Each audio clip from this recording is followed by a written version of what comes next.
What's up, YouTube? It's JackalGoldKick, and I'm here with Larry the Batman fan, and we're going to be doing a video collaboration talking about worst video games we played, part 2. So this is a sequel to a collab that we already did, which was worst video games we played. So here is the sequel. It was a long time in the making, but we're finally going to get around to doing it. So let's get started with this.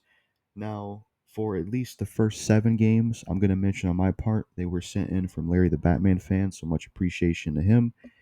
He sent them in so I could have more bad games to talk about and cover in this collab video, because as it stands, thinking about the games I have and what I've played, I wouldn't really have that much more to add to a sequel.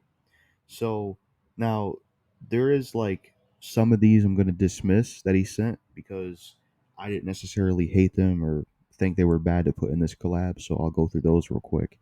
So up first, we have the Fifth Element. This is what I'm going to dismiss. This is for the PlayStation 1. I didn't really find this bad, honestly. I played some of it, and it seemed like a pretty okay third person type shooter. I didn't really mind it. I mean, it definitely could have had some voice lines in there from Bruce Willis from what I played of it, but from what I played of it, I didn't mind it. I thought it was a alright shooter. Kind of reminded me of Siphon Filter. So, yeah, I'm going to discount this one because I didn't really, I don't know, I didn't really hate it. Wasn't really bored. Probably maybe play that one day and play the whole way through. Now, the next one I'm going to dismiss, and it's because it didn't work, is Ninja Bread Man. I'm going to dismiss this one because this one did not work. I put it in more than once, didn't play. I tried playing it, it didn't work. So couldn't even play that one. It's because the disc itself has a some weird thing on the back. It's like some weird red circle or something. So yeah, it wouldn't work. So we're gonna have to dismiss Ninja Bread Man. But I do have at least a few that I was able to think of that I've played and own to make up for having to dismiss this. And then the last one I'm gonna be dismissing is Sonic Unleashed. This game eventually stopped working for me, but from what I played of it, I didn't mind this, honestly. I didn't. I liked the concept of you control Sonic and then you control him as a werewolf or werehog. There was kind of like this beat 'em up type gameplay. I didn't mind it, you know. I didn't really hate this game or was really bored with it, so this is also going to be dismissed. Probably pick this up for like 360 one day and play through the whole thing. But from what I played of this, I didn't mind it. Didn't really hate it. I know it has a bad reception, but I don't know. I didn't hate it myself, honestly. Not too familiar with the Sonic games all that much, but didn't mind it from what I played. So I'm going to dismiss this one. But the rest we're going to be talking about as worst video games I played. So up first, we have Eminem's Go Kart Racing for the Wii. This game sucks. This game's trash. First of all, this game controls terribly. It controls awful. It really controls bad. Because the nunchuck, the Wii nunchuck you use with this game, you have to when you're moving your car around in the game, you have to move the nunchuck like this to turn your car. It's like really like see the thing is with the Wii, I'm not a fan of the motion controls. I don't know if you can play this with a controller or not. It didn't seem like it from what I looked online, but I don't like the motion control. I prefer using a controller. And with this fucking game, when you turn your at first when I played it, I kept crashing into the wall. I'm like, what the fuck's going on? And it's like it's because with the Wii nunchuck, you have to basically. I'm gonna go get it real quick so I can show you what I'm talking about with this fucking game. But basically,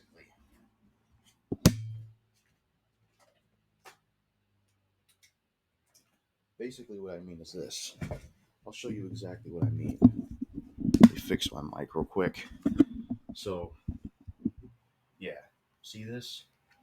So when you're playing it, I had to do this every time I wanted to steer my fucking car. Who the fuck wants to do that? I sure as fuck don't want to do that. If I'm playing a game, especially a racing game, I want to use the controller, the triggers, you know? Like, because when I first played it, I'm like, okay, I'm going to control it with this. No. And then I thought, okay, the nunchuck that connects to it, which is over there, I'm going to just use the stick on that, right? That's what I use. No. The controls for this game suck. You press the 2 button on here to drive, and then you press the trigger to reverse and pull out. And then if you want to turn and control where the vehicle goes, you have to use this like a fucking steering wheel. It's garbage. Who the fuck wants to do that? I don't want to do that. And that's what made it a terrible experience. So, bad controls, controls like shit. Awful. So, yeah, this game sucks. Controls like fucking crap. You got to press the 2 button to drive. And then another thing that was weird about this game, when you're selecting vehicles or characters, usually with games, it's like, all right, you hit the D pad. But when you hit the D pad, you have to go up and down, not left and right, which is very strange. Most games, when you click on a character or vehicle, you press left and right on the D pad to select your character, not up and down. Up and down is going up and down the fucking menu or whatever you're doing. But with this game, if you want to select your character or racetrack or whatever, you have to go up and down. So they reversed it. Like, what? You have to go up and down in the D pad and not sideways? That's weird. And I could not get a real grip or do really well with this game because of the shitty controls and the shitty motion control. Steering wheel crap, 2 button to drive, trigger to pull out. Fucking garbage. This game sucked. The races and tracks themselves you're racing on, they were pretty fucking short, really short. Some of the voice acting in this game is corny. Like every time you end a race, you have this weird voice saying, you can do better next time. Fucking stupid. And then what else? There was some repeated dialogue. Like I was playing as one of the M&Ms in the game. You play as M&Ms. It's basically like Mario Go Kart, and it's like one of them kept saying, "Oh, a nut." It's like a nut. Yeah, suck my nut. Suck a fucking nut because this game sucks. Kept saying, "Oh, look, a nut." Like, and then one of the dialogue was you crash into somebody in a lap, and he says, "Oh, sorry." Like, it's a racing game. You're gonna crash into each other, and it's just like if this was maybe if that, like when I heard Larry say Eminem's go kart racing at first, I was like, "Is that Eminem? Maybe it's related to the rapper Eminem." I was the candy. I mean, I like Eminem's candy, and I like the rapper Eminem, but this game sucks. Fuck this game. Lame ass racing game. It's trash. And I was reading a review online. They said that the voice acting was bad, just like I mentioned, and there was like no items in the game or barely any. There's these chocolate coins you get to unlock cars, but who the fuck would play this long enough to get enough chocolate coins to unlock the cars?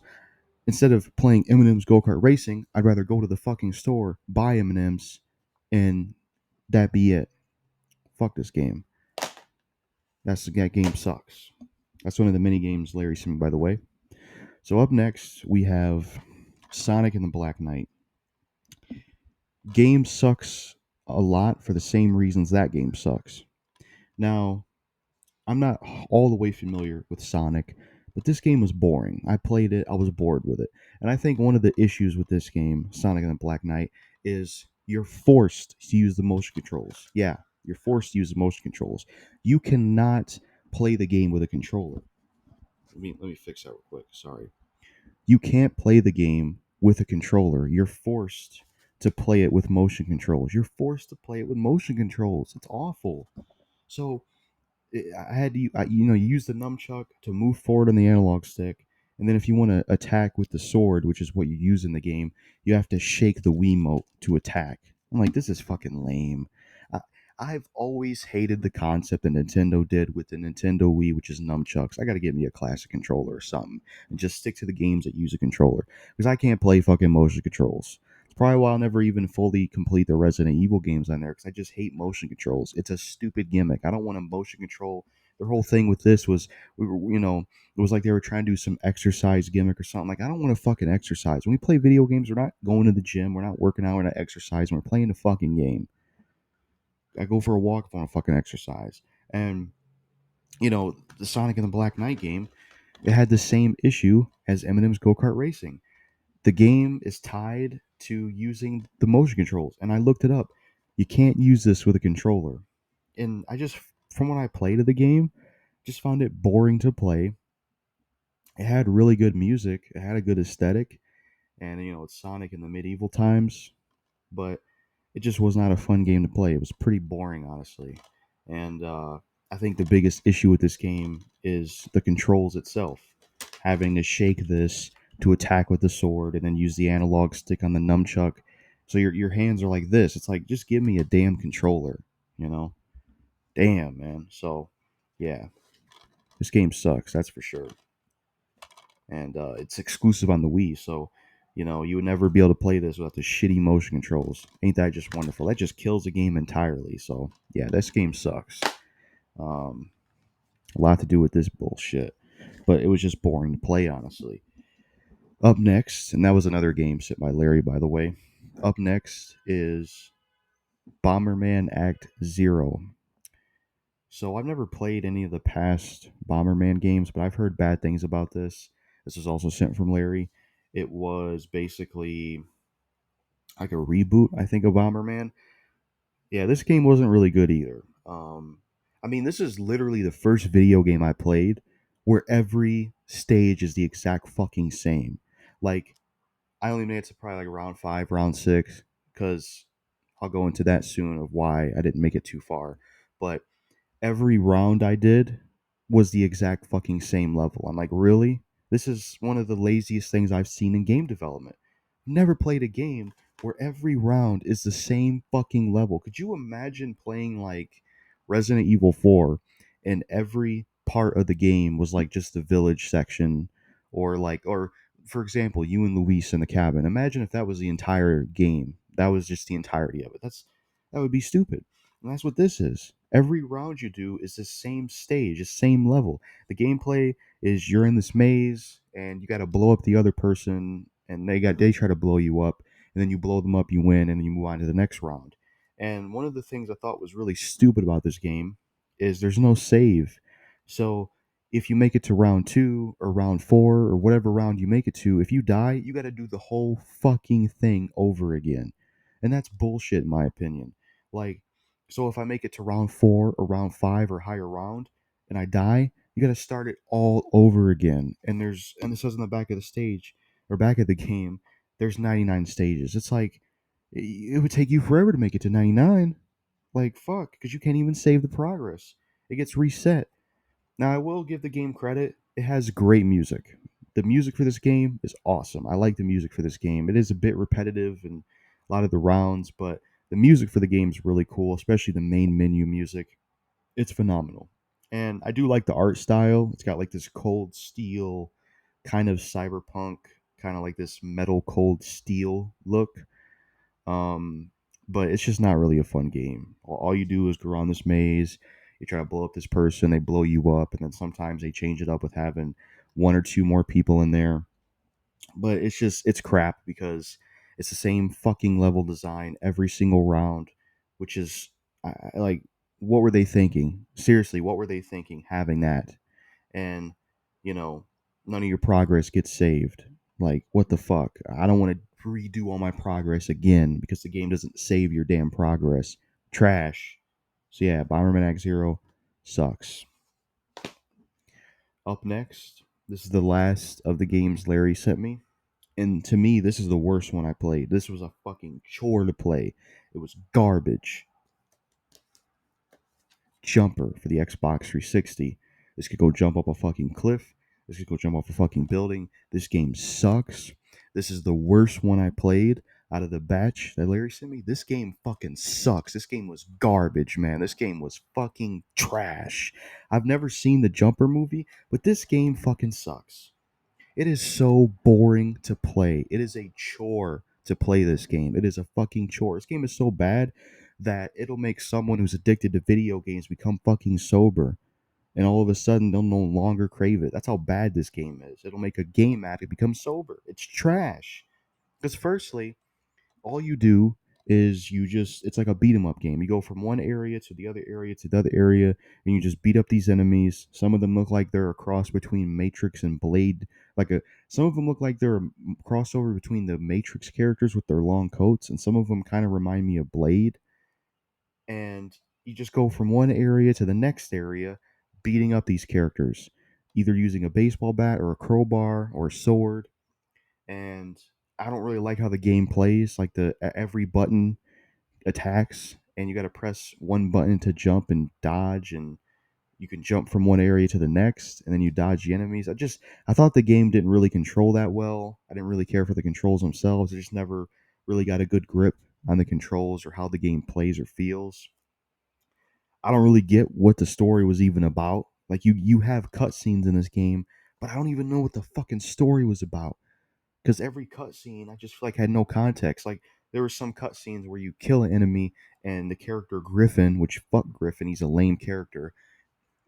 One of them, he takes him to a snow area and leaves. He takes him to the sand and leaves. He takes him to the water and a shark eats him. The one that made me laugh because it was just so stupid looking is one of them. He takes him to like some forest or something, and a giant fucking wolf behind him eats him. Yeah, I laughed at that. I'm like, what the hell is this? And the quips that Griffin has is lame. One of them was, "I hope you've had insurance." Like it's not even fucking funny. Lame quips from Griffin. The weapons feel no different from each other. The baseball bat and the crowbar and the katana, they all felt like they did the pretty much the same thing. The only difference is the katana has blade sound effects.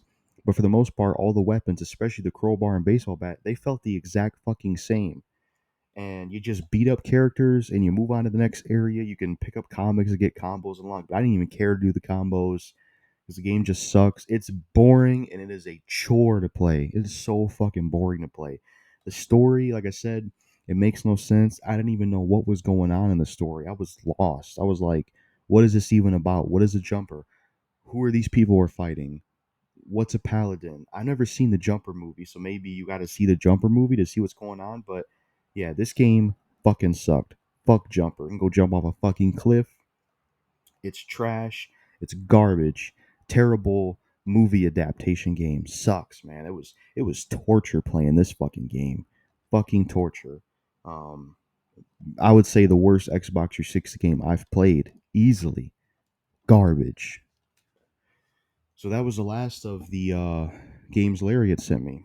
Um, Now I'm going to go through the games I picked out, and then there's one I'm going to mention that I don't own. So up first, we have, or not up first, but up next, we have Resident Evil 5 for the Xbox 360. Um, I used to like this game back in the day. I did. I had a lot of fun with it. I enjoyed it. But when I revisited this game on the PS4 and got the remaster, I just could not get into it. I was bored. I didn't enjoy it. And looking back, this just wasn't a good direction for Resident Evil to go into. And I don't think this was a good follow up to Resident Evil 4, which was a really good game. Resident Evil 4 was great. It had great atmosphere. It was a great mix of action and horror. It was done right. And I also think it helped you had Shinji Mikami. Shinji Mikami wasn't around when they made this. And this game just does not hold up in my opinion. I don't really like the setting. I don't like how it's set mostly that day. I don't like how they forced the AI in there.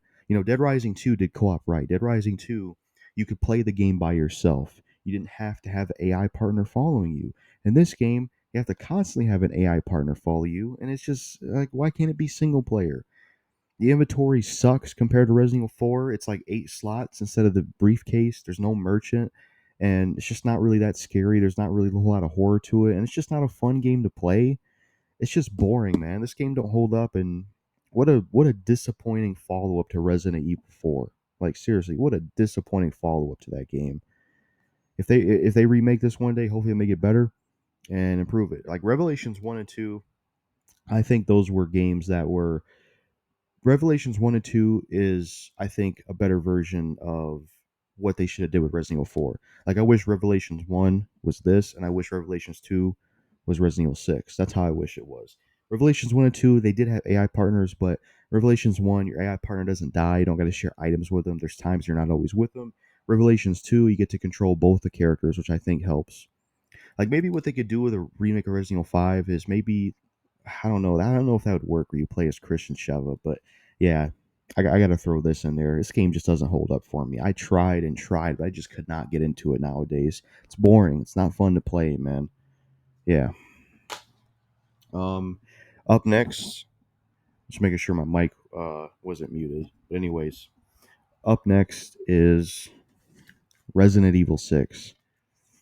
Yeah, I used to like this game back in the day a lot. I even made a video defending this game. Yeah, but I revisited it on PS4 and I just could not get into it. I thought it was boring. I don't think it's a good follow up, much like Resident Evil 5.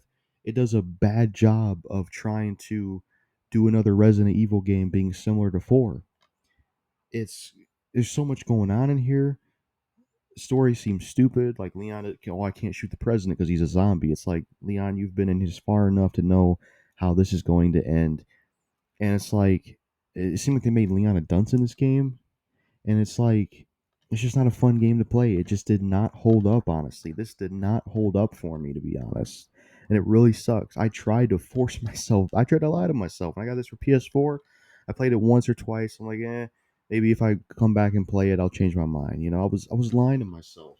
You know, I think the reason I enjoyed this back then is because it was a new game and stuff. But as time passed, this game aged badly. It's not fun to play. It's boring.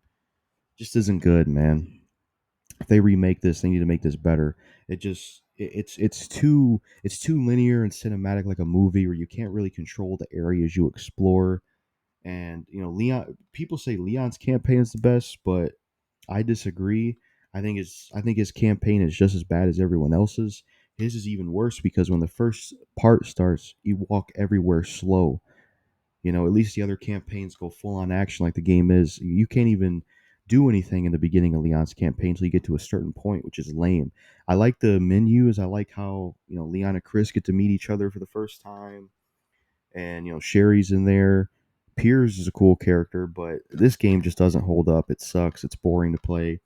Not a good uh not a good Resident Evil game.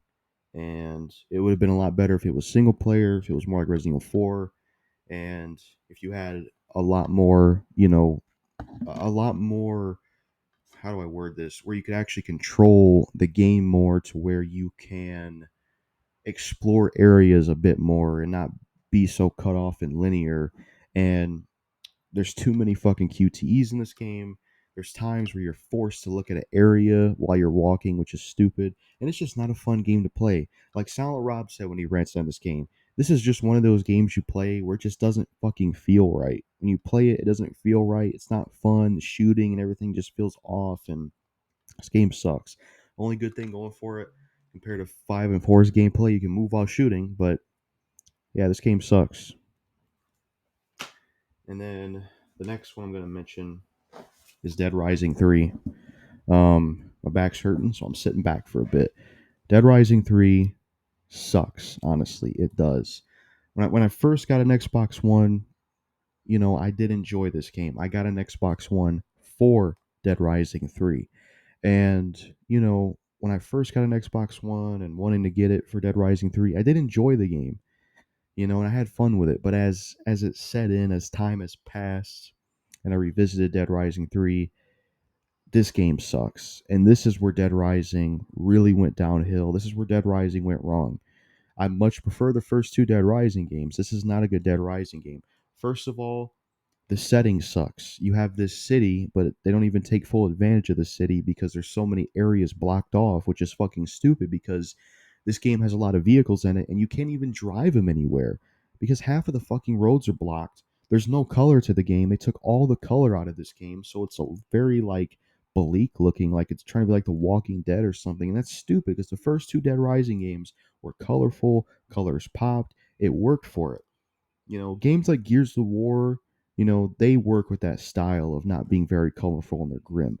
Dead Rising doesn't work like that. I don't want Dead Rising to be grim, and that's the color of this game. It's grim. The setting sucks. The main character, Nick Ramos, he's a bitch. I don't like Nick Ramos. A lot of times he just seems whiny and like he's always telling people, I think we should calm down, man. Put this guy against the cult for a Dead Rising 1 off the record, and the cult would fucking destroy him. This guy's, I hate Nick Ramos. I don't care for him as a main character. And I think a lot of the story for Dead Rising 3 is fucking stupid. Like, okay, Carlito in Dead Rising, for the story in Dead Rising 3, Carlito made 50 orphans, and Nick is the one that he put a cure in, which makes no sense. Why the fuck would Carlito make it to where there's a cure for the outbreak? He doesn't give a shit. He's a villain. He did the 50 orphans because he wanted revenge for what they did, to Seneca Base, his hometown, and his family. Why the fuck would he put a cure in one of the orphans? And Nick's name is not even mentioned in the orphans in Dead Rising 1. And then another thing that pisses me off about Dead Rising 3, you get to overtime mode's ending. Isabella's a villain. They made Isabella a fucking villain. Are you kidding me? That's one of my favorite Dead Rising characters. You're gonna make her the fucking villain? Fuck you. It's bullshit. Bullshit they made Isabella a villain, man. She used to be a villain. And this is what's stupid about it. Isabella used to be a villain in Dead Rising 1. Then she eventually started to work for Frank and started to go against her brother. Then she started to become more of a hero. And that was interesting how her character changed. And in Case West, she doesn't like the position she's in, but she told Frank it was either going to jail or I work for the Phenotrans. I was stuck in a shitty position. And, yeah. And then they make her a villain in Dead Rising 3. She caused the outbreak in Dead Rising 3 because she wanted to, it's the only way to find the virus. It's like, really? That's your idea? Make an outbreak so you can find Nick and get the cure? That's a stupid idea. Why not just look into your brother's research to find it, or fucking put out a message saying, hey, are you one of these 50 kids with a tattoo on your neck or wherever it's at? You might have a cure for the outbreak. Why couldn't you said that? No, it's got to be stupid shit starting an outbreak, making Isabella the fucking villain, which is fucking stupid. I hate what they did to Isabella. And she's ripping on Frank and Chuck, which made no sense. She's like, that Frank West and that Chuck Green. It's like, why the fuck is she talking shit about Frank and Chuck? Since when did she have an issue with Frank and Chuck? I don't remember her hating them in Case West, I mean, there was a bit of tension there because Frank was like, you work for them, but it seemed like they still somewhat liked each other. Where's the hatred coming from for Isabella for fucking Frank and Chuck? The game's too easy. It's not challenging like the first two Dead Rising games. You have a locker with thousands of weapons you could choose from. The psychopaths suck. I don't like how they went for the seven deadly sins garbage. Um, the timer might as well have been taken out of the game because yeah, there is a timer, but it's not really that strict like the first two games. All the survivors in this game are fucking fetch quests. You go to each survivor, it's fetch quest. You rescue them, they're easy to rescue, and you have them in your safe house. You can have all of them fucking spawn with weapons. The survivors, none of the characters are memorable. I didn't give a shit about any of them. Didn't care. All fetch quests.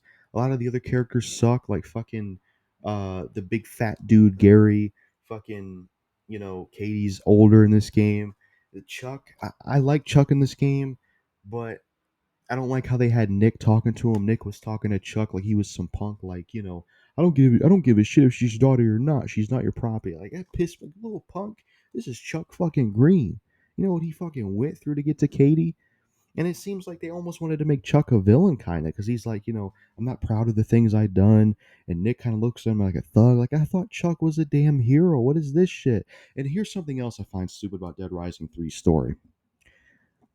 So, Chuck Green sends Gary to find his daughter. First of all, this is Chuck Green we're talking about.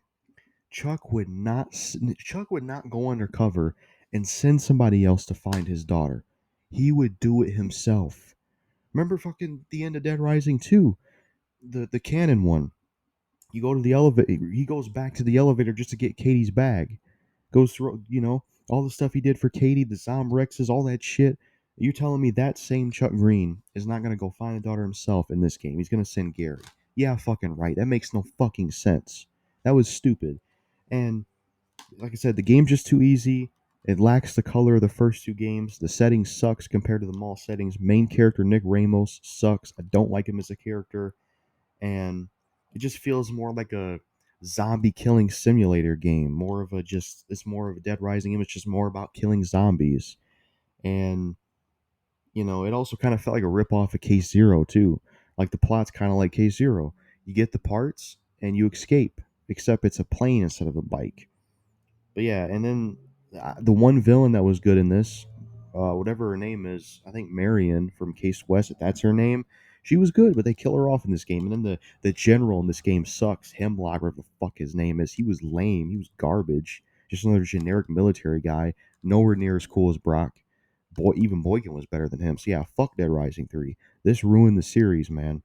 Dead Rising 4 is even worse, but this ruined the series. This was the start of it. I used to like this game, but it doesn't hold up anymore. It's not fucking fun to play. It's boring. Hate the art style, hate the main character. I don't like the story. There's a lot of stupid shit they did in there that I ranted about, and it was just the start of the downfall of this series. It sucks. I'm gonna have to do a cut because I'm running out of time. I'll be right back. So the last game I'm going to mention for this collab is Def Jam Icon. Now, does anyone remember the Def Jam series? Really good games, right? You know, Def Jam Vendetta, great game. I think it's an underrated game. I like Fight for New York, but people don't talk about this one enough either. Def Jam Vendetta, great fighting game with rappers in it. I started my YouTube channel playing this game, doing commentary. This is an awesome game. Cool music, cool rappers in it, wrestling type game. It's awesome. The sequel, Def Jam Fight for New York, one of the best video game sequels ever.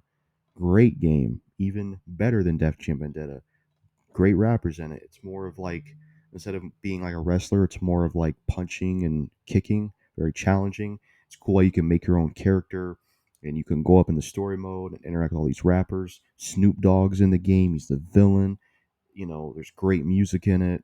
This is a great game as well. Both of these Def Jam games are awesome. They should bring these back immediately.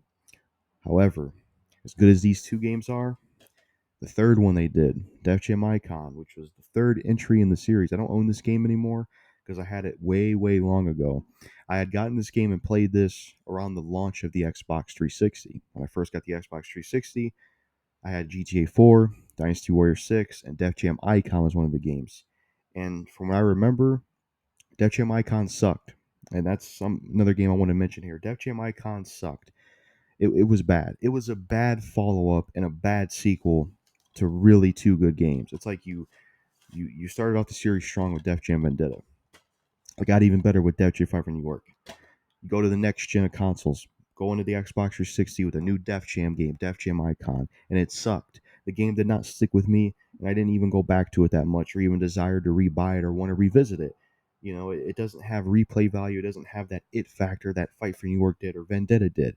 Because Def Jam Icon, the roster was lame. Compared to these two games, the roster was fucking lame.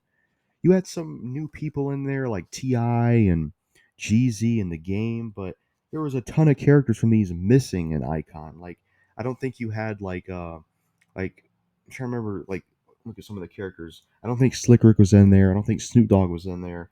I don't think Exhibit was in there. Freeway, Dub C, um, who else? Keith Murray.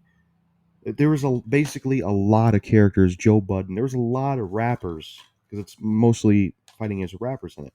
There's a lot of rappers in these games that were not in Def Jam Icon.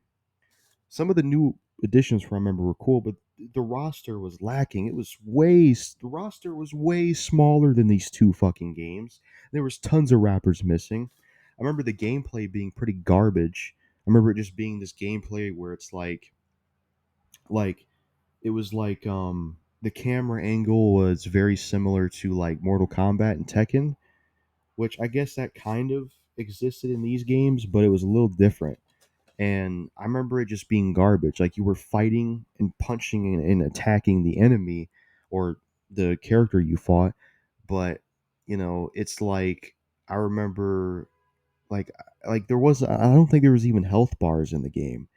And there was like this weird thing in the game where it was like you could use music or a speaker to damage the enemies or finish them. Like that's just fucking lame. Like it's been so long since I played the game, but the fact that it's a game I didn't even go back to or desire to own, and I'd never even covered it on the channel back in the day, unlike these two games, tells you something. It's a bad game, and sadly, it was the last Def Jam game we had, and it's garbage. It was a bad follow up and a bad sequel to two really good games. Sorry, you know, less of a roster, weird gameplay. It was just when I played it back in the launch 360, when I played it back in the day, it was just weird. Like the way you control the character and fight the other character, the whole music speaker system that you use to attack the enemy and the finisher. It was just strange.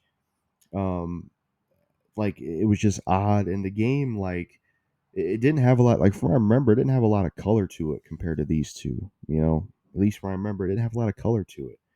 Um, I don't remember what music was even in it, but it probably wasn't even as good as this game's music. I think Anthony Anderson was in that game.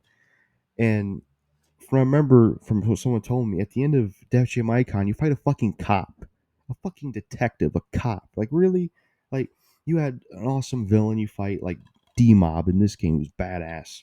You have an awesome villain you fight in this game, like Snoop Dogg. You go from that to fighting a fucking cop in Def Jam Icon. I can't even really remember the story. It's hard to remember everything about Def Jam Icon, but from what I remember, that was another shitty game. Bad sequel, bad follow up. And unfortunately, that was the last Def Jam game we got. I would love to see Def Jam come back. I'd like to see Eminem and 50 Cent and G Unit and so many people like Dr. Dre and Tupac and Biggie and Hobson all get added to Def Jam. But I heard Joe Budden speaking with some people on YouTube that, the reason they probably don't bring Def Jam back is because it would cost them a ton of money to pay all these rappers and stuff like that. That was kind of the same issue that happened to Guitar Hero games, I think. One of the issues. But yeah, Def Jam Icon sucks. It it had none of the fun factor or the magic of these games. Just it was just lame. Like if I remember the gameplay, I just didn't really get it. And it's like yeah, I remember not being able to really tell if I was damaging the character or if I was really doing any damage or I remember the gameplay being pretty lame. The way it played and felt, it was just such a downgrade and it was just garbage compared to Def Jam Fight for New York and Def Jam Vendetta. Fuck Def Jam Icon. That game sucks. And another bad game I'm going to mention in this collab video is WWE 2K15. I had played that game when it was available with Xbox Live Games with Gold back in the day. And when I played it, it was crap. It was a very slow wrestling game. Very slow. From the movements to the gameplay to the character needing to get up, the whole thing was just fucking slow. And from what I hear with the Wrestling 2K games, they made them more realistic and simulated compared to the older games, which were more arcade and fun like. And I don't know why they did that. And it's just a shame that, from what I can tell, most of the WWE 2K games are like that. It's trash. Who wants to play a wrestling game like that? I sure don't. Compared to the older wrestler games I played, and then when I tried out 2K15, I thought that sucked because it was too fucking slow. I don't want to play a realistic, simulated wrestling game. Video games aren't meant to be realistic. The moment they are realistic or start trying to be realistic, it gets boring, it gets lame. We don't need realism. We got realism, which is real life. So WWE 2K15 is another one. From the bit I played that, that's definitely another bad video game and another worst video game I could add to this collab. It wasn't any good at all. So another game that I'm going to mention for this worst video games we played part 2 collab is Days Gone. That's another game I didn't like. I was interested in it. I got it for PS4, and when I played it, I tried giving it a lot of chances. I didn't care for the game. I thought Days Gone was boring. I didn't find it that fun at all. I thought it was a generic zombie game. I thought compared to like Dead Rising and Left 4 Dead, it was not up to par compared to good zombie games like that. I didn't care for the main character, Deacon. I didn't care for his interactions with his brother. They were kind of awkward. The zombies in the game, they were just a ripoff design wise of what the zombie vampires look like in I Am Legend. That's what it seemed like with their design. And the whole horde thing they had in Days Gone, that was done in Left 4 Dead. So it's not even really a new thing. And the game relied on having you to use gas for your bike as well, which was lame. And I just couldn't really get into the game. I thought it was boring. I didn't find it fun to play at all. Didn't think the story was interesting. Didn't think the world itself was interesting. Didn't think the characters were interesting. Just was not a fun game to play. And yeah, I didn't care at all for Days Gone. Was disappointed because I thought I'd really be into that, but I thought it sucked. One of the weaker zombie games, one of my more least favorite zombie games, that's for sure. So, yeah. Yeah, that's it for my part with this collab of me talking about worst video games we played part 2. Now you're going to see Larry the Batman fan and his part of this collab. Peace. Hey guys and gals, how's it going? Hope everybody's doing well.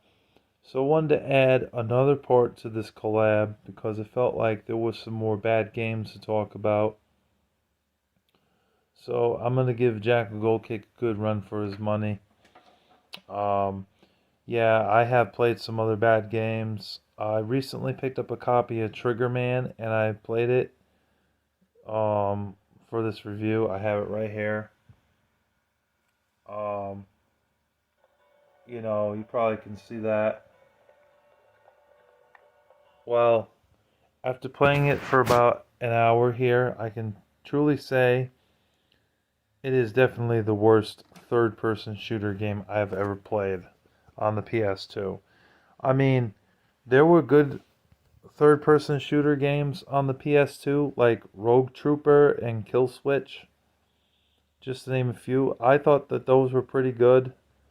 This one's not. It's not because it's made from the same people that made Bad Boys Miami Takedown. Crave Entertainment never really made any good third-person shooter games or first-person shooter games. I really feel that a lot of the games that they've made are pretty terrible. Besides the Snowcross 2, and the Tokyo Drift games, they've been poor. Now, let me elaborate on each of these games and tell you why they're bad. Triggerman's bad from what I see, not because of the graphics. The graphics in the game actually do not look that bad for a PS2 game. For 2004 standards, they actually look pretty good. And the movement in the game, from what I've seen, is actually pretty good. The moving up and down, the analog on the controller here actually does move up when you move up and down when you move down, so it's not inverted. None of that inverted garbage. However, the game's problem is it's way too difficult. Even if you put it on easy mode, there's no like, what's the word? The character models in the game, they look the same. They're all cops in white uniform, like a white top and black pants that you're shooting in the game. But through the entire game, it seems like the same enemies are in the game. There's no creativity in the enemies in the game.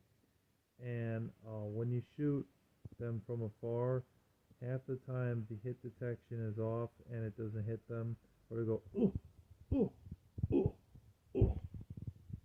Sometimes I've seen it happen where it took me 9 hits just to kill one of the enemies I was fighting with my gun. The headshots are the best way to kill them with one shot, but in the stomach or anywhere else, oh, oh, oh, they make those noises, which is really stupid. And I don't understand why they do that so much in the game, and why they move backwards a bit, but they don't die when you hit them in the chest area. And when the hit detection is poor like that, that makes a sucky game. I mean, Bad Boys Miami Takedown was also made by Crave Entertainment, and it had the same exact problem.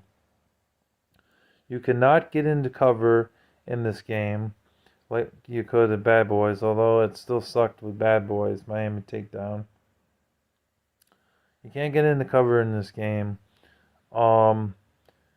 Really, the easiest way to take out a bad guy in one hit is using your knife. But the problem with that is when you get a swarm of enemies, it's very difficult to do that because they will kill you and you will die.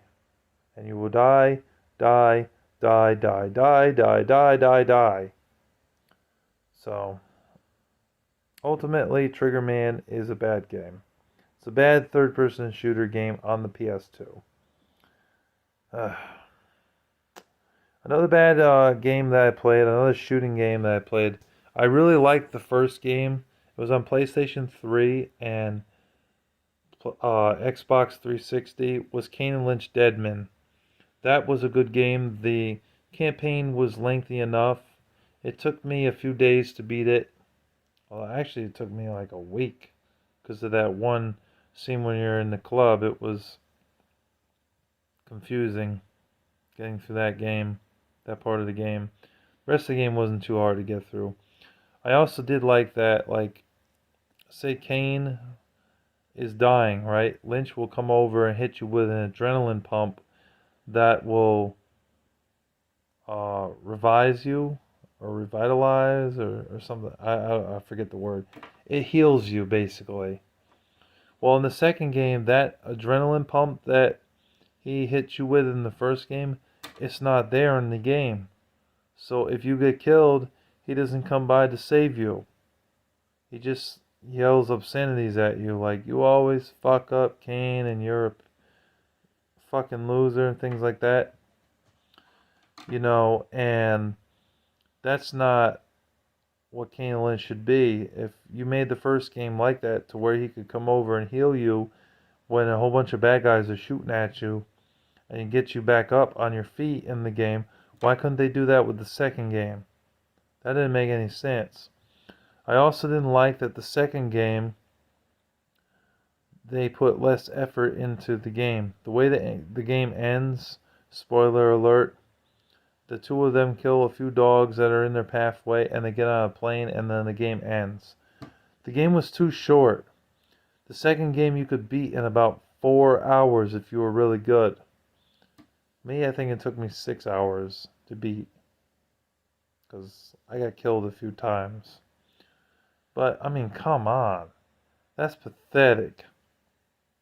And that game, when it first came out, was released at $60.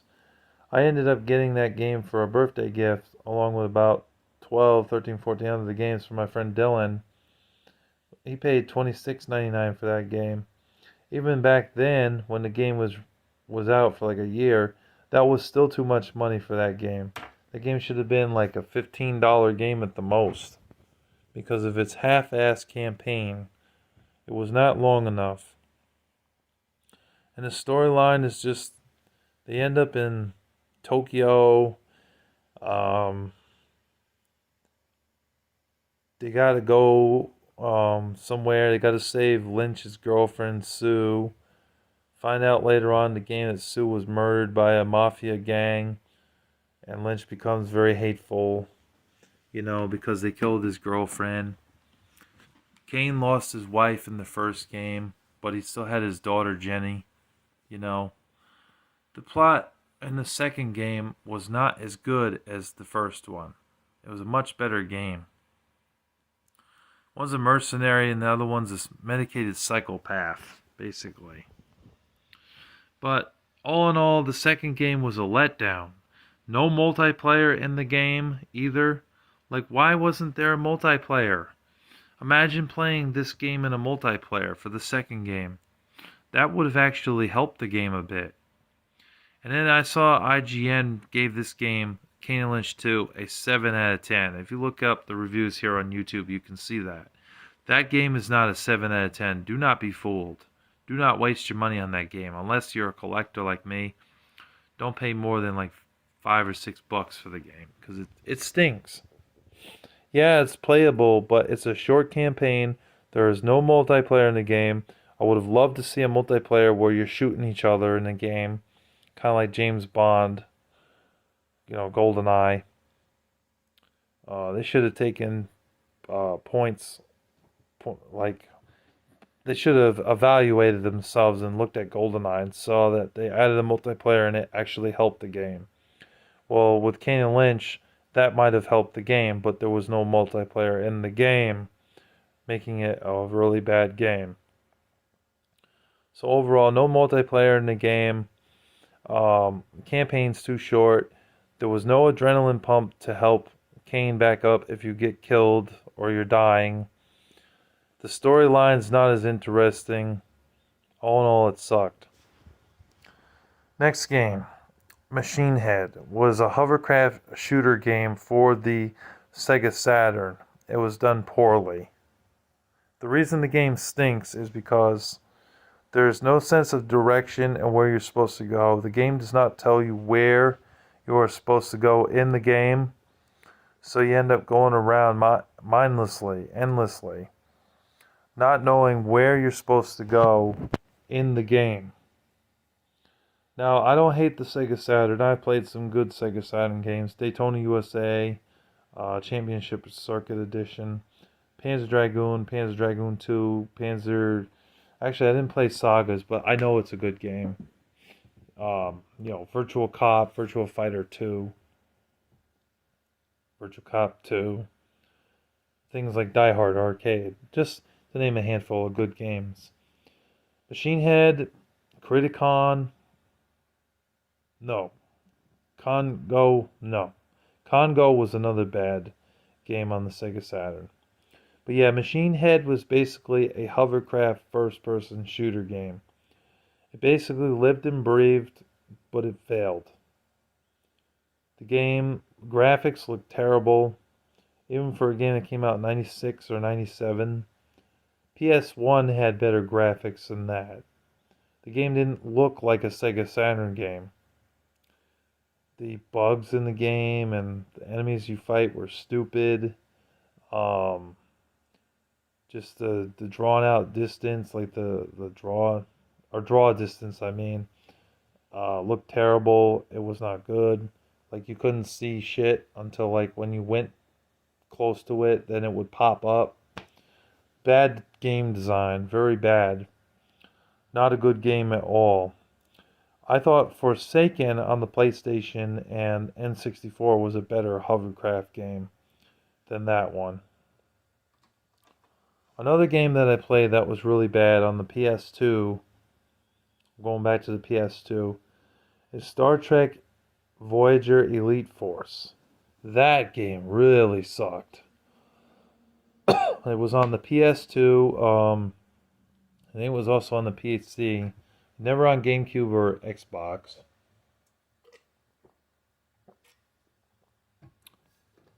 First level, you're trying to figure out how to open up the doors.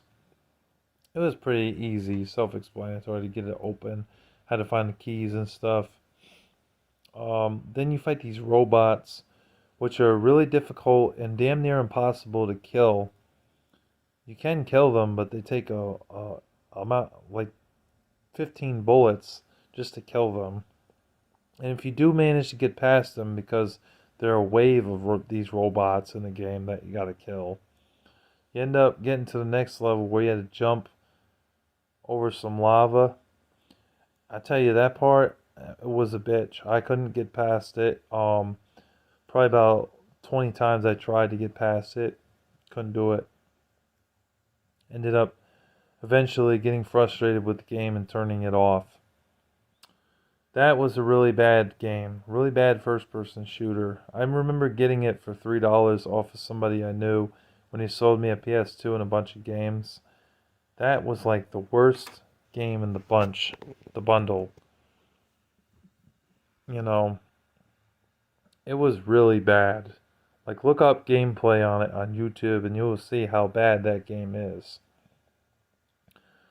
Another bad game is on the Sega Genesis. It's called F-22 Interceptor. It's a flight simulator game for the Sega Genesis. It's not a good game. The graphics look crappy. The flying in the game was boring. Um, the planes, you couldn't really see them that good unless they were like this close to you, you know. You couldn't really tell what the hell was going on. It was just a bunch of pixelated garbage. It was a mess. It wasn't good. Wasn't fun. And overall, it was a terrible game. I really don't like flight simulator games very much. I don't even really care for Ace Combat. I've tried Ace Combat 4 for PS2. Didn't care for it. The only flying games I really liked is Crimson Skies and Star Fox, to be honest with y'all. It was that was about it for flying games. I haven't played too many good ones, and this one was no exception to that. It was a terrible flying game. And they made a couple of flying games on the Sega Genesis. F-22 Eagle Strike 2 or something. That wasn't a good game either. And neither was LHX Attack Chopper on the Sega Genesis. That was pretty bad. A lot of bad flight simulator games. And then the last game I'm going to mention here is on the NES. It's Bart versus the Space Mutants. I don't know if I mentioned that before. I played it. It's not terrible, like it is playable, but the last level of the game was infuriating. Like I hated the last level of that game because it was like these endless blocks that you had to jump up. You had to jump up this one, did that one, did that one, did that one, and that, and it just keep going up, up, up, up, up, up, up, up, up, until you finally got into the door. One slip up in that game, and you were going all the way down, or you would land on one of the blocks and have to go all the way back up. The game was just impossible and just really difficult. There was some other levels in the game, like the level where you're on the ship. You had to collect some stuff, you know. Eventually, later on in that level, you end up getting the thing to where you become Bartman, where you can fly around, pick up the items, move on to the next level. A card game in the game that you play with, like Maggie or Margie from The Simpsons. You know, that was okay. The game is okay. I know the Angry Video Game Nerd said it was horrible, one of the worst Simpsons games ever made. I thought it was just okay, but the last level of the game was a pain in the ass. A complete pain. It was not fun, definitely frustrating, and I could definitely see why it definitely would make the cut here for being one of the most impossible games to beat. It was very frustrating. So that's why I put it up here as well. But is it playable? Yes. Is it terrible? Debatable. Really debatable. And the other game on the NES, the Bart versus the Space Mutants and Bart versus the World. Both games, you know, are debatable on if they really suck that bad or if they are playable but very frustrating. In my opinion, they are playable but very frustrating. So, anyways, that's all I wanted to say. Thank you very much, JackalGoldKick, for putting me on this collab. I appreciate you for doing that. I'm glad we got to talk about these games. And yeah, you guys have a wonderful day. God bless all of you. And thank you for listening to me ramble on for like 35 minutes here or so, 40 minutes. Um, Take care. Peace. Hey everyone. Hope y'all are doing well. God bless you all. So I had to add a second part here for this collab with me and JackalGoldKick because there were some more games that I felt we needed to cover. Plus we need at least an hour video. So yes, I have played more bad games, of course. I've got a list here to help me out because I have some memory issues. Trying to remember things in order is very hard for me. So I wrote it down so that way I wouldn't forget. So let's go ahead and talk. You hear that? Let's talk about some of the worst games. So number one here, I have Alkine's Gun. And by the way, I do have some of these games, and some of them they were so shitty that I either traded them in or got rid of them. But this one is Alkine's Gun, a PS4 game. This game is bad because it's trying to be like Metal Gear Solid, and also the Splinter Cell games. That's another good example. But the reason why this game stinks is because like there's too many glitches in the game, and it's very difficult. I mean, I got to this one part of the game where you had to literally go down up a pipe, and then once you got out the pipe, there's all this grass and stuff in the area, and it'd be very stealthy getting past there to get down. But it seemed like almost every time the other people around that area would notice me and shoot at me. So you didn't really get much of a chance, you know. Parts of the game where you kill guys, you sneak up from behind them, you know you killed them, but for some reason, because the game's so damn glitchy, it turns out like you didn't kill them, and then they just respawn in a certain area. The only thing really this game had going for it was the graphics at the time when it came out. I think this was 2015. That's what it says on the back. Came out in 2015. I don't know if you could see it there, but it really isn't that great of a stealth game. It kind of sucks, honestly.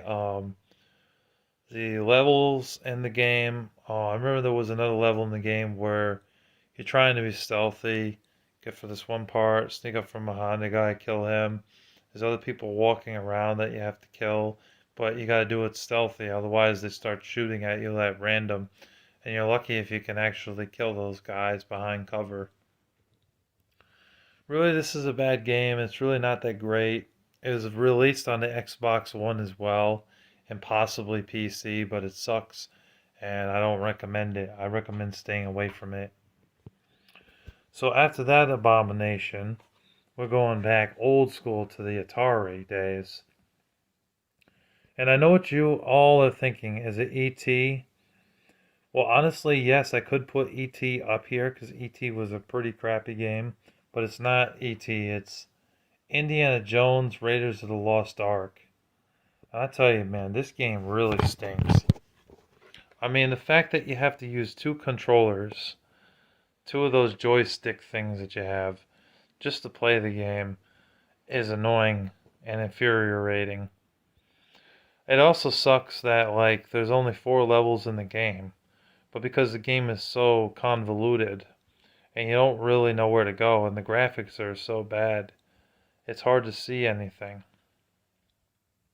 So progression in this game is going to be very difficult, and it could take you a very long time to beat this game.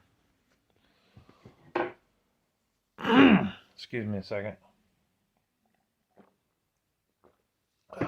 So, when you're playing this game, you got to use both controllers. If you had a friend who wanted to be a jerk, your friend would literally cause Indiana Jones to die, getting bit by snakes and all this obnoxious stuff that your friend would do just to be an asshole would cause you to get killed constantly. But if you're playing by yourself, gotta use both hands. You know what I mean? It's just stupid how they did that. Why would you program a game like that where you have to use both controllers just to play this game? Really dumb. And then to make matters worse, when you get to this one level of the game, you don't know what you're supposed to do. I had to look it up online. You're supposed to throw a bomb at the wall to open up the wall to get into the next level. Next part of the game, rather. It's like, what kid in 1982 would know to do that? You know, with graphics that were basically 8-bit and they weren't really that great. And there was no internet back in the 80s. I wasn't even born in the 80s. But like, just no. Like, there's no way that anybody would have known that. So you would have bought this game for $50 and then took it home and then find out it's a piece of garbage. Like, it sucks. Like, for real. Like, stay away from this game. It sucks. It's really bad. It's no good. Raiders of the Lost Ark, man. And I know that they also made the Indiana Jones games on the NES, the Temple of Doom, and the Last Crusade, and those games also sucked as well. They were talked about by the angry video game nerd because of how sucky they were. Just not good games. You want to play a good Indiana Jones game? Play the Staff of Kings on PS2 or Wii, since it's on both, or the Indiana Jones and the Emperor's Tomb. Those are really the only good Indiana Jones games. All the other Indiana Jones games we ever got really sucked. Excuse me. So moving on now, we're on a Saturn title, Criticom. This is a crappy fighting game that I own in my collection. I got this game for $15. I wanted a fighting game, and Fighters Mega Mix was too expensive, I guess. And I didn't see any copies of Fighting Vipers anywhere. And there's some other fighting games that they made. for a Sega Saturn, But this one was on eBay. It was really cheap. It was like 15 bucks, so I decided to buy it. Boy, that was a mistake because this game is a pile of garbage. Like, it really sucks. The controls in the game suck. The fighting mechanics in the game suck. Just it's not a fun fighting game. It's not fair and balanced. It's not fun to play. They were trying to use a little bit of digitized like CGI in the game to make it look good, but in reality, it just failed miserably. It was a really bad game on the Sega Saturn. Really bad fighting game. You want to play a good fighting game? Play Virtua Fighter 2 or Fighters Mega Mix or Fighting Vipers, which wasn't too bad either. Those games were fair and balanced. This one's not. You will get your ass handed to you in this game multiple times because of how unfair and balanced this game is. It's just a bad fighting game on the Sega Saturn. I don't recommend it. Do not buy it. And then the last game that I have, physically, that I own still, is Hidden Invasion. Hidden Invasion was no good. There's the back for all that care. For all that care. But Hidden Invasion was really bad because in Hidden Invasion, it's trying to be like Streets of Rage meets like what's a good Ratchet and Clank or something like that. It's trying to be like that, and it's also trying to be a beat 'em up style of a game like Final Fight. It's trying to combine too much into one game, and plus they add a time limit in this game, which I hated. The fact that there was a time limit for this game really hinders this game. It makes it sucky. So when I was playing this game, I sat there and I played it for about 30 minutes, and it was a piece of garbage. I did not like this game at all. I didn't like it because you have a time limit in the game, and your character that you're playing as, whether it's a boy or girl, you're beating people up in the game, and some of the characters you can shoot at, but it wasn't until later on in the game. And you only have like 2 or 3 minutes to beat all these people up, get from one side of that area, from the left to the right, point A to point B, basically. But you're timed, and they only got a certain amount of time to do all this stuff. And if you don't make it, then it says time's up, and then you get game over. It's just not a very fair game at all for a beat 'em up style of game. Streets of Rage never did that, and neither did Final Fight. The graphics were okay, they were decent for its time, but just the gameplay, it's whack, and it's just not really a good game, and I hated that it had timed gameplay for this. I mean, that works for Tony Hawk, but for a beat 'em up style game, it does not work. Okay, you cannot do that for a beat 'em up style game. It just does not work. So this game really sucks. I paid like, let's see, how much did I pay for this? I paid $9 for it. It ain't even worth $9 in my opinion. It's worth like $4 at the most. So then next up, I have over on the shelf is McFarlane's Evil Prophecy. Okay, I've heard so many terrible things about that game, I decided to buy it myself. I do have this game in my collection. So McFarlane's Evil Prophecy, you play as these characters in the game. You go through the levels and you're fighting werewolves. You're beating up werewolves. Then when you do find a guy at the gate, you go over to him and you ask him, can we please get through to the next part of the level? He tells you you need to kill more monsters. So you go ahead and you do that. You go throughout all the levels, all the way through the levels to see if any more monsters are there, and then you fight them and kill them. And then finally you get to the next part of the game. You go all the way back. You got to backtrack a lot in this game. I hate backtracking in games. It sucks. I hate it.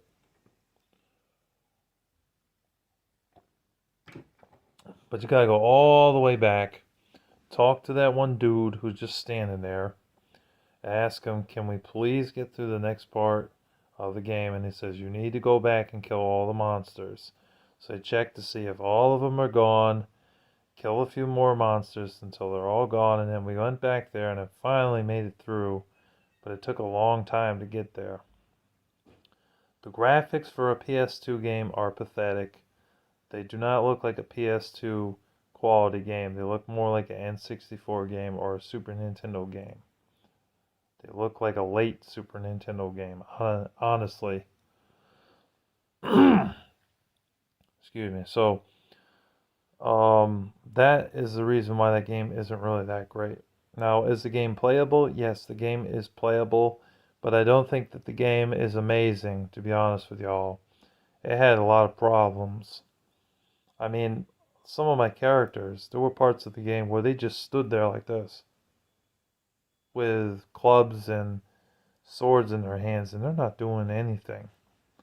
They're just sitting there or standing there like a bunch of dumbasses and they're not even helping me kill these werewolves or these monsters that were in the game. And I'm killing them all by myself while the three of them that are supposed to be helping me just blindly stand there and do nothing. It's pathetic. Also, they were on a budget. Konami, one of the most popular video game companies that made great games like, you know, Contra. And I think they made Strider, but I'm not 100% sure. Could make games back then with no voice acting, which made sense. But this game was released in 2004, yet it has no dialogue. You had just a bunch of text that you got to read in the game. A very flawed story about these four people and this one guy that are going on an adventure to kill a bunch of monsters, but there's evil out there that they have to fight. And in the beginning of the game, they're all contemplating on if they should go, and one or two of them are a bunch of sissies that don't want to go out there and fight the monsters, and the others are like, yeah, we need to go, we need to fight the monsters, and it's like back and forth dialogue for like 10 minutes long, 10 minutes straight rather, of them basically bitching about, oh, wait, are we going to fight the monsters? We're not going to fight the monsters. Oh, we got to fight the monsters though. We have to restore power to this world, good to this world. But we don't want to fight the monsters. They're too scary. But we do want to fight the monsters. It's like, make up your mind already about, do you want to fight the monsters or not? God, that was so annoying in the beginning of the game. So yeah, McFarlane's Evil Prophecy is not the worst game I ever played, but it's definitely a flawed game to definitely put it up on this list for sure. Alright, moving on. So now I have my list here because I've forgotten. Oh yeah, right. Wallace and Gromit, The Curse of the Were-Rabbit. I didn't like this game. I remember when the movie came out, I got for Christmas, I got one of the games I wanted, but Mom also got me another game. She got me a Star Wars Episode 3 Revenge of the Sith, which was a licensed game as well. But that game was actually really fun. And that game was really good. I like that one. So that one is not on this list. But Wallace and Gromit, The Curse of the Were-Rabbit, which was based off the movie. Now, mind you, I did not see that movie as a kid. I saw the first one, The Wrong Trousers, but I never saw the other one. So, anyways, the gameplay in that game is really stupid. I mean, it's really stupid. Like, you have like a vacuum cleaner you use Gromit, the dog, to whack chickens with and things like that. Excuse me a second.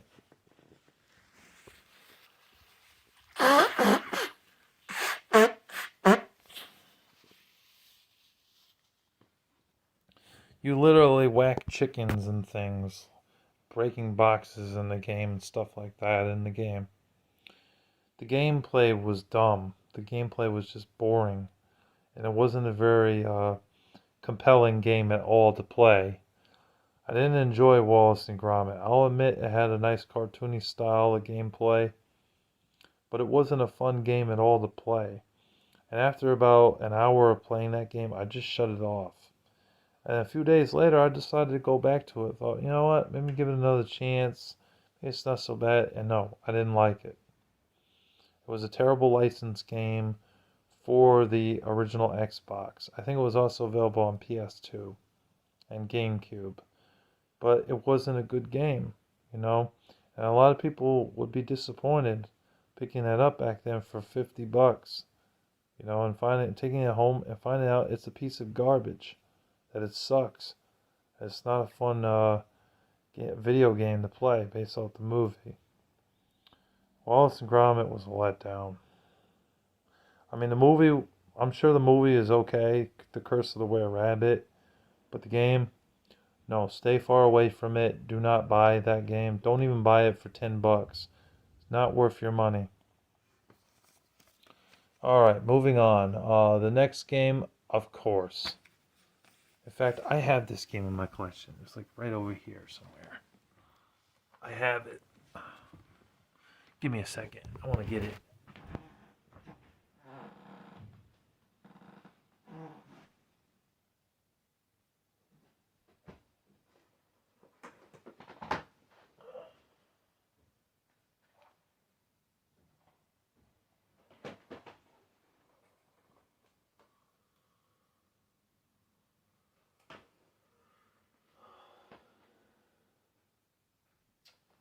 I'm sorry, guys. I'm like not prepared here. I should have been prepared to do this. All the way in the back, of course. Of course it is. Here it is. That abomination. Hate that game.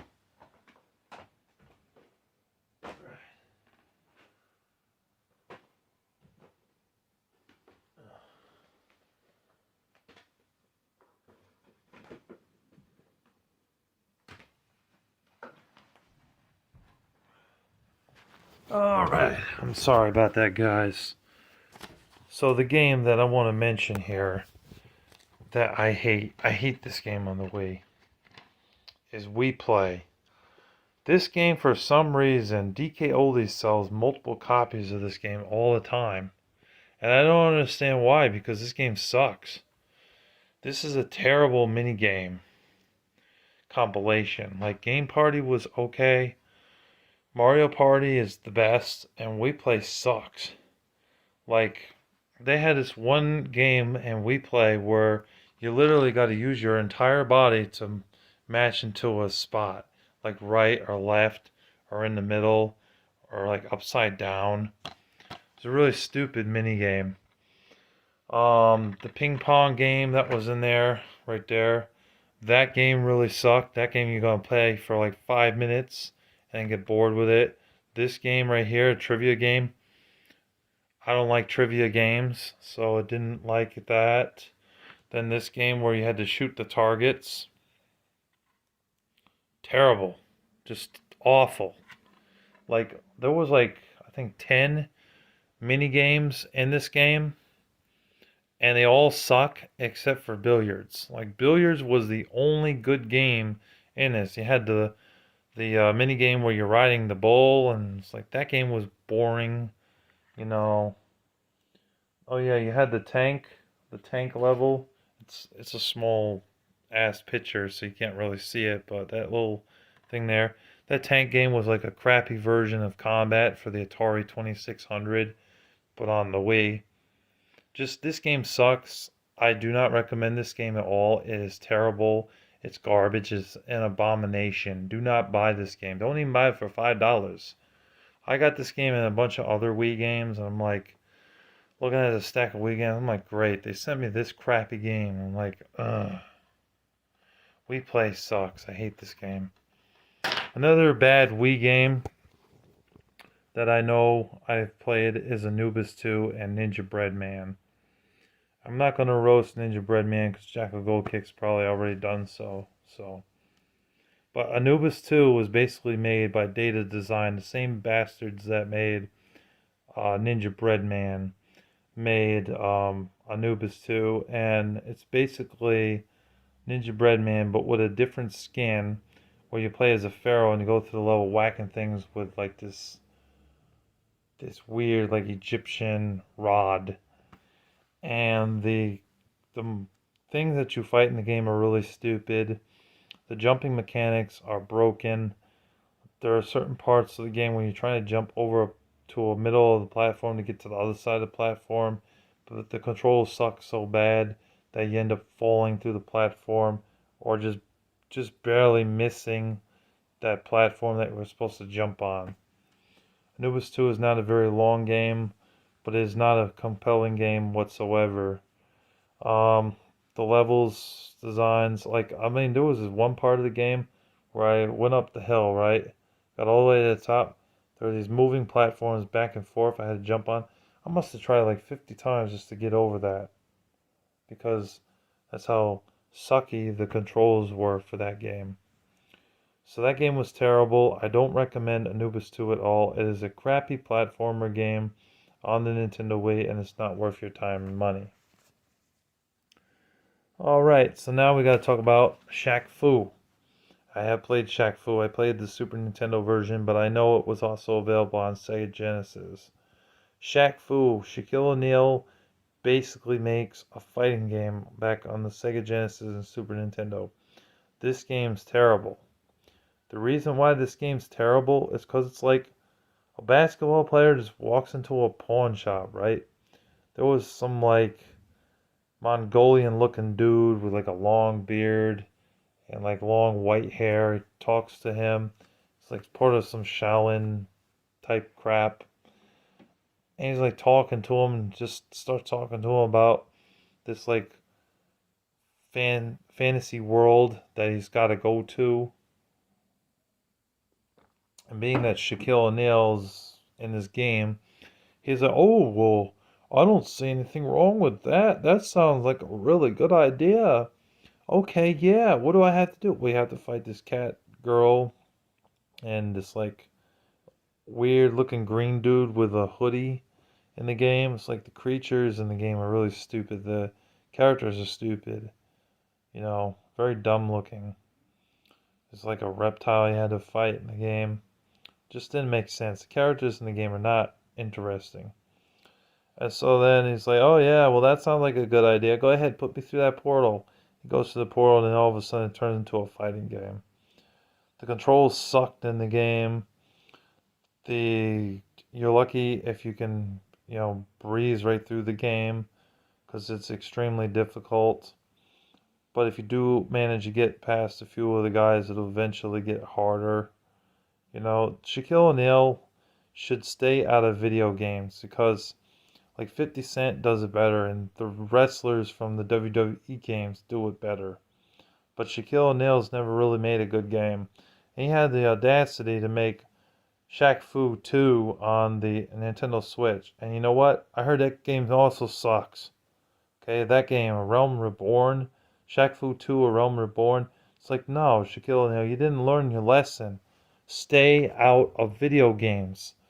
You suck, man. Everything Shaquille O'Neal does in the way of music and video games is terrible. He needs to stick to being a basketball player because he sucks at everything else that he does.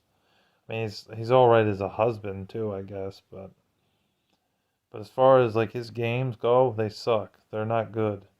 Terrible games, abominations. And they have a site online dedicated to destroying all copies of the original Shaquille O'Neal game, Shaq Fu, because it sucked so bad. Like that's a testament of how he needs to stay out of games for sure. And the last game I want to mention is Pac-Man 2, The New Adventures on Sega Genesis also. This game was awful. You basically are supposed to go get milk for your baby, Pac Baby. What a generic name for a young boy. And your wife, Miss Pac-Man, wants you to go to the store. And she's browbeating you and complaining that you have no milk or bread. So your job in the game, because it's like a side scroller, it breaks away from its original roots, is to go get the milk. But there are all these obstacles in your way that are making it hard for you to get to where you need to be. And Pac-Man does not listen to you. When you say, look, go that way, go left, he looks around to left, right, and he decides to go right. I'm like, no, I want you to go left. Go left, damn it, left. And instead, oh, you want me to go left? I start going left. I'm like, yes, good man. Thank you, Pac-Man. Go that way. You're like, oh, wait, there's a bird flying around. It's going to take a dump on me. It's like, oh, no. Gets on my head. Oh, well, I'm not going that way. Oh, well, there's a tree there with an apple on it. Oh, well, you know what? I'm not going to go that way. Have you ever had a game that defied what you told it to do? Because that's the one game that I've played. I know there's a few other games that do that, like Lester the Unlikely. I never played that. But Pac-Man 2 does that, defies everything you tell him to do. He's one miserable bastard. So you tell him, go this way, go left, or go right, and he doesn't listen. So the game ends up being a very frustrating game to play because he doesn't listen to you. The parts in the game where you finally get the milk, right? And after you get the milk, it's all about getting it back to the house in one piece. Well, I got the milk and I was very close to getting back, and then I got hit again by a bird or an enemy or something that got in my way, or a stupid rock that he tripped over, and then got game over. After that, I pretty much just turned the Sega Genesis off and was ready to bash Pac-Man 2 into pieces with a hammer, because that's how bad that game sucks. It's an abomination. It's a terrible game. He defies everything that you want him to do. He doesn't listen to you. When you do play the game, he you say look, he goes like this, looking all around, but yeah, he never goes where you want it to go. That's why the game's such a chore to play. And plus he's stupid and clumsy in the game. So that's why Pac-Man 2 is a crap game. It's no good. I do not recommend that game. So that's this is my other part for my collab. I know this was long. This was 30 minutes long, but I had a lot to say on these terrible games. Do not buy these games, trust me. You will be sadly mistaken if you do. Anyways, that's all I got to say, and thank you again, JackalGoldKick, for letting me be a part of this collab. I do appreciate that I'm part of the collab again for this the worst games that we played. I thank you all for watching, and God bless you. Take care. Peace. What's up, everybody? It's me, Larry the Batman fan. Hope you guys are doing well. So, I felt like I needed to add just one more part for this collab video, because there's just so many bad games out there, and we wanted to make this worthwhile collab for you guys. We wanted to make it bigger than the first one that we did, since the first one ended up being about 40 minutes long. This one we wanted to be over an hour, so just throwing that out there. Thank you again for having me, JackalGoldKick, for this collab. I do appreciate it. Anyways, let's go ahead and get into these games. I got 4 games I want to mention here. 2 I currently have, and the others I either played and sold off at one point, or I just simply don't have them anymore for whatever reason.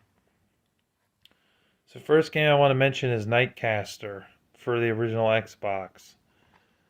This game I didn't like. This game also kind of goes against my religion, but at the time when I looked at this case I didn't notice that. But what Nightcaster is, I'm going to show it to you once more. What Nightcaster is basically a like action adventure game. And in the game, what you do, you play as a wizard whose name is Aaron. And so you use Aaron, you're traveling through the levels. The levels are kind of dark. They're not fully dark, but they are kind of dark. So it's kind of hard to see things at times in the game. The map system's really small, so I kind of had to squint my eyes because I don't really have the best eyesight.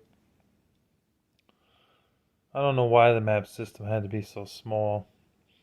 Another thing is how you kill enemies in the game. It's just really weird.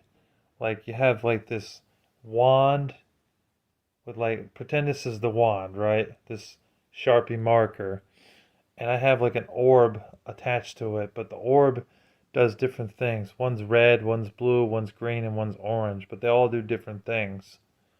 So the attack system is just really weird on how you kill enemies. And some enemies, when you attack them with the wrong orb, it doesn't do anything. It just sort of stuns them so you can get past them, or there are some that will actually kill them depending on what color orb you're using in the game. Backtracking in the gameplay, I mean, you know, had to deal with this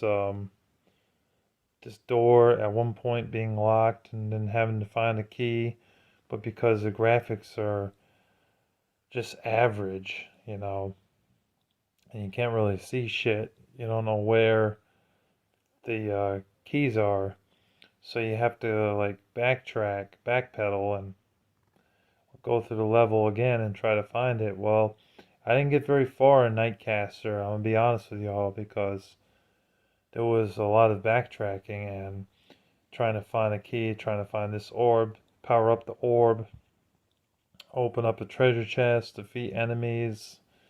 And enemies, because of the combat system, is just so confusing. It's what makes it a really bad game. So I don't really recommend Nightcaster. What's the Defeat the Darkness? Nightcaster Defeat the Darkness. I really didn't care for this game. Didn't like it. Did not think that it's a good game.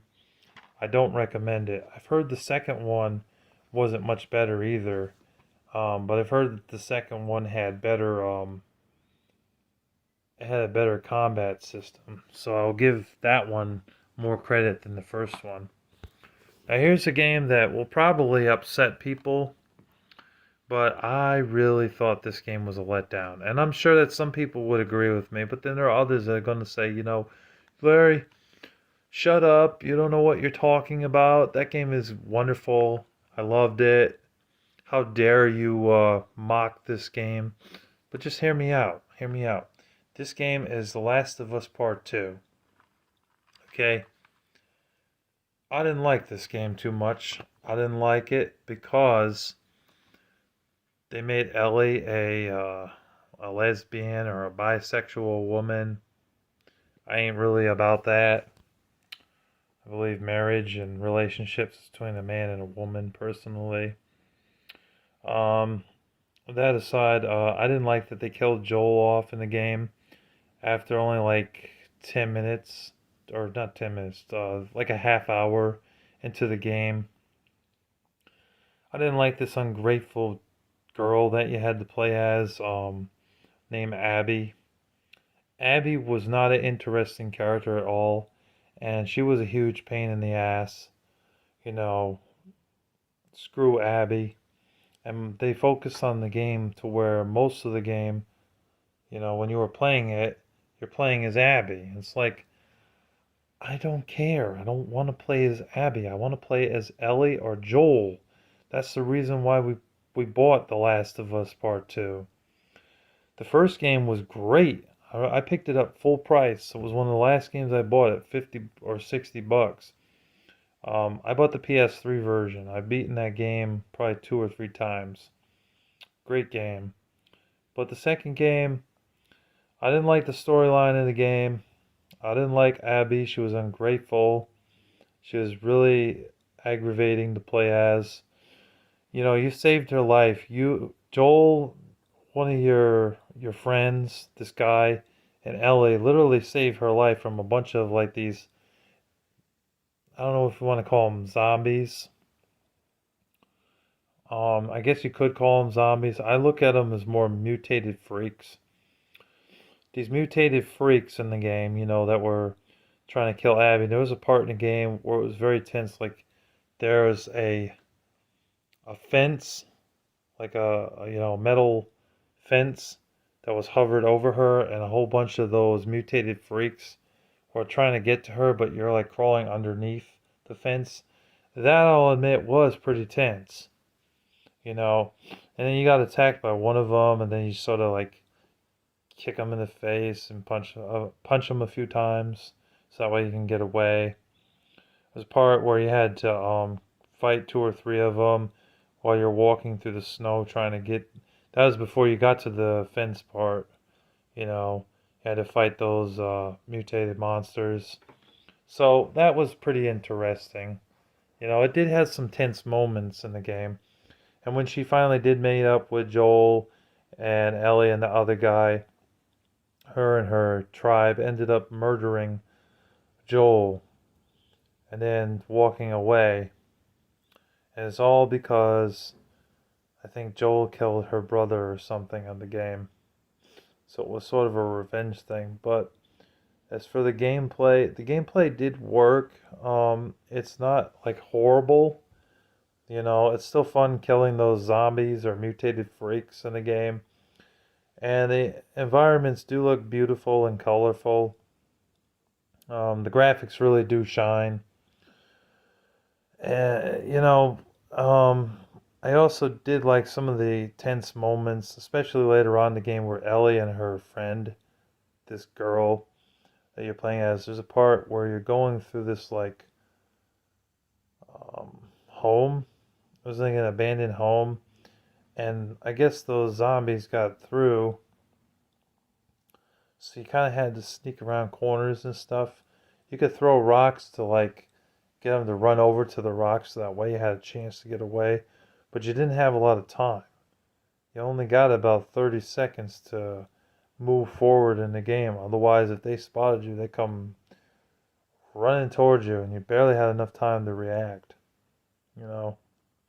So yeah, it had some intense moments in the game, which was definitely interesting. It had good graphics. Riding on the horse was fun.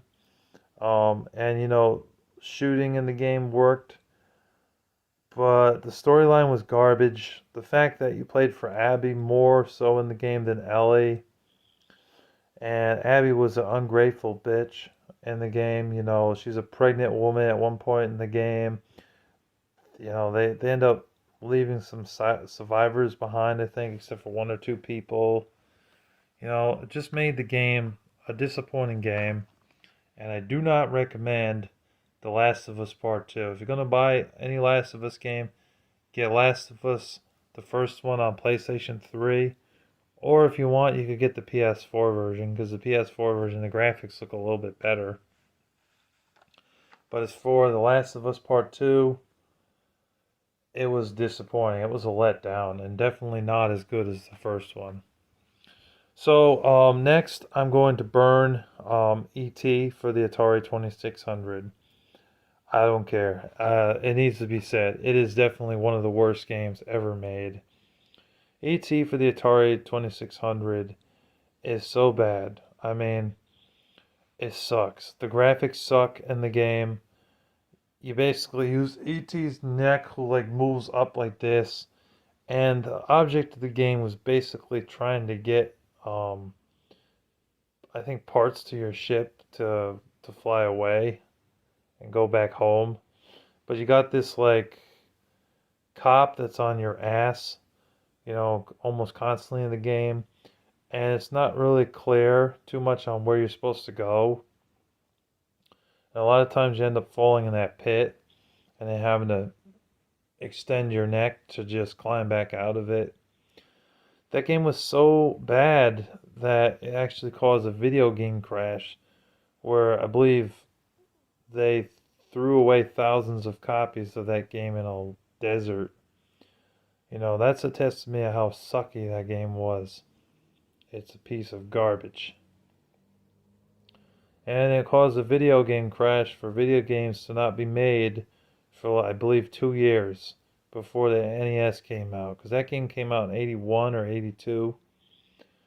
So that's a testament of how sucky that game is. I don't recommend picking up a copy of ET unless you find it for like $1 or a $2 max, do not buy that game. You know, if you're looking to collect Atari games, they're next to nothing. You know, the Atari 2600 library is very affordable. But ET sucks. It's not a good game. It's a piece of junk. Do not buy it. And the last game I want to talk about is Cliffhanger on the Sega Genesis. It was also released on the Super Nintendo and the Sega CD. I only played the Sega Genesis version. I can tell y'all I didn't like it. It was a beat 'em up style game based off an R-rated movie. Although they tamed the video game because there was no F words in it, and they didn't say the S or the H or the D word or the B word in it like they did in the movie. So you play as Gabe Walker in the game, based off the movie, of course, and just like the movie, he's trying to retrieve that money that a lot of the bad guys were after. And plus, his girlfriend, she dies in the game. Well, in the movie, rather.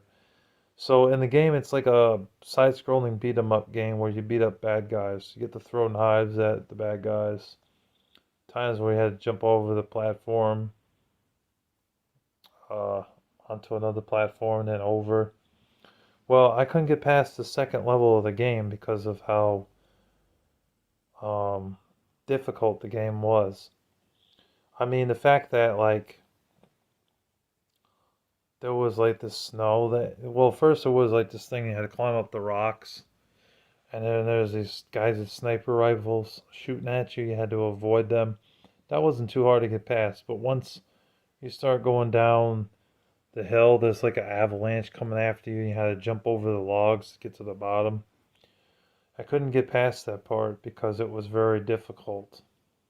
You know, I have seen later on in the gameplay on YouTube the next level and level after that, but um, it was just more repetitive garbage. It's not like Streets of Rage. You know, Streets of Rage proved that beat 'em up style games could be done right. Cliffhanger unfortunately failed. It was not a good beat 'em up game or a side scroller game. You know, punching in the game, you don't even get a gun in the game, from what I remember. You might get a gun. I didn't make it that far, so yeah, I actually do think you get a gun later on in the game, but just it sucks. You know, Cliffhanger sucks. It's not a good game. Um, the graphics don't look that great. They were just okay. I mean, for a Sega Genesis game, for early 90s game, 1993, I think the game came out. I guess it's okay. I think Sony had um, part in that game, or ImageSoft, something like that, had made the game. But it wasn't a good game. I heard the Sega CD version was surprisingly worse, even though Sega CD could do full motion video. I heard that version sucked even more. I mean, like I saw some gameplay on it where like you were on the sled and you're going down forward, but really you're going downhill. But the way the game is made it look like you're going forward. You had to watch out for trees and bushes and stuff, and all this stuff gets in your way that you had to like sort of move to the right or the left, you know, get the hell out of the way basically. All in all, whatever version of Cliffhanger there was, pretty much they all suck. You know, not good. I'm actually gonna mention one more. What the heck? Congo on the Sega Saturn. I've talked about this game briefly in my last part, but didn't really go in depth about it. Congo was a very bad game for Sega Saturn. It was a first-person shooter. It was based off the book and the movie. The movie was a flop. It was trying to be like Jurassic Park, but it failed. It was not as good as Jurassic Park. Nowhere near as good as it. And then like they made it the game back in like 95 for the Sega Saturn. There was nothing compelling about the game. Um, the direction, where to go, it doesn't really tell you where to go in the game. And what the game was a first person shooter where you had to like shoot bugs and dinosaurs in the game. There was a lot of glitches in the game. Um, moving platforms that look like ass. They look terrible. And then like pixelated junk. The grass looked disgusting. It didn't even look realistic. Spiders in the game, they look pixelated, not really good looking. None of the graphics in that game looked mind blowing. Like if you look at Panzer's Dragoon on the Sega Saturn, you could definitely tell that it's dated now, but if you went back to like 95, 96, 97, around that time, when Sega Saturn was making games, it looked damn gorgeous compared to games like Congo, which didn't even look like a Sega Saturn game. It's like they put like no effort into the game to look good for graphics wise. And the gameplay sucked. It was not a good first person shooter. Um, what else can I say? I didn't get very far when I played it. I think I got to the second level and just gave up because it was boring. You know, the map was not very clear. I don't know what else to say. Just stay away from Congo, the game. I mean, if you want to watch a bad movie, a like bad like C plus movie or C minus movie, I guess the movie is at least watchable, even though it's boring and not like as good as Jurassic Park in my opinion. It's better than the game, way better than the game. So, anyways, yeah, Congo sucks. It's not a good game. Definitely do not recommend that game. Well, anyways, that's all I really wanted to say. I hope you guys enjoyed. I know I talked about quite a few games here. Thanks again, JackalGoldKick, for letting me be a part of this collab, and everybody take care. God bless you all. See y'all later. Bye bye.